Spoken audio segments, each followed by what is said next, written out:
بسم الله الرحمن الرحيم. يا من تحل به عقد المكارم، ويا من يفثأ به حد الشدائد، ويا من يلتمس منه المخرج إلى روح الفرج. ذلت لقدرتك الصعاب، وتسببت بلطفك الأسباب، وجرى بقدرتك القضاء، ومضت على إرادتك الأشياء، فهي بمشيتك دون قولك مؤتمرة، وبإرادتك دون نهيك منزجرة. أنت المدعو للمهمات،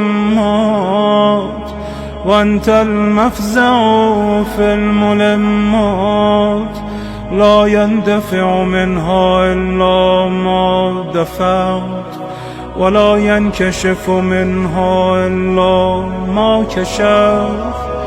وقد نزل بي يا رب ما قد تكادني ثقله، ولم بي ما قد بهذني حمله، وبقدرتك أوردته علي، وبسلطانك وجهته إلي. فلا مصدر لما أورد، ولا صارف لما وجهت، ولا فاتح لما أغلقت، ولا مغلق لما فتحت، ولا ميسر لما عسرت، ولا ناصر لمن خذلت.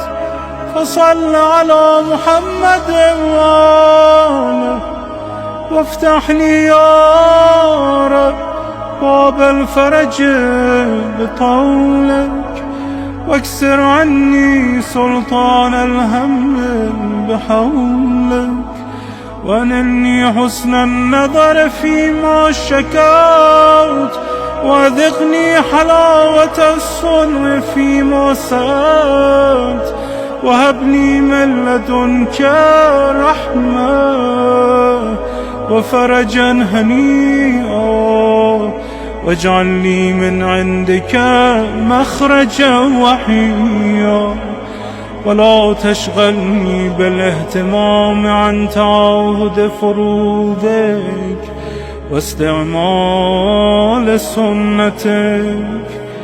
فقد ضغت لما نزل بي يا رب ذرا، وامتلأت بحمل ما حدث علي هما، وأنت القادر على كشف ما منيت به، ودفع ما وقعت فيه.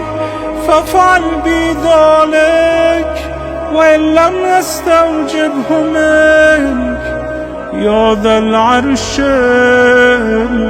العظيم.